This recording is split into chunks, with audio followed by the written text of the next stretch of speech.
রাজনগরে দুই ট্রাক্টর অবৈধ বালি আটক করল পুলিশ। গ্রেপ্তার দুই চালককে তোলা হলো সিউড়ি আদালতে।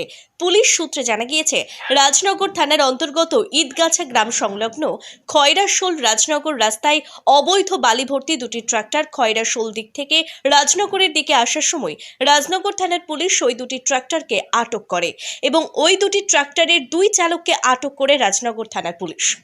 রাজনগর থানার পুলিশের পক্ষ থেকে ধৃতদের সিউড়ি আদালতে তোলা হয়। প্রসঙ্গত উল্লেখ্য, আগামী 13ই মে লোকসভা নির্বাচনের মধ্যে নির্বাচন বিধি নিষেধ লাগু হয়েছে। নির্বাচন শান্তিপূর্ণ করার লক্ষ্যে বীরভূম জেলা পুলিশের পক্ষ থেকে বিভিন্ন জায়গায় শুরু হয়েছে নাকা চেকিং।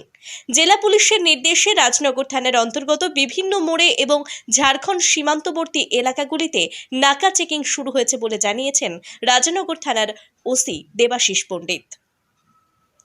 মঙ্গলবার রাজনগর থানার এএসআই সুনীল মুর্মু সহ অন্যান্য পুলিশ কর্মীরা ঈদগাছা গ্রাম সংলগ্ন রাস্তার উপর ডিউটি করছিলেন। সে সময়ে অবৈধ বালি ভর্তি দুটি ট্রাক্টর আটক করা হয়। অবৈধ এই বালিগুলি কোথা থেকে লোড করা হয়েছে এবং কোথায় বিক্রির উদ্দেশ্যে যাওয়া হচ্ছিল তার তদন্ত শুরু করেছে রাজনগর থানার পুলিশ। প্রসঙ্গত উল্লেখ্য, 2 দিন আগেও রাজনগর থানার পুলিশ প্রায় 5 টন অবৈধ কয়লা ভর্তি একটি পিকআপ ভ্যান আটক করে। আজ ফের দুই ট্রাক্টর বালি আটক করল পুলিশ।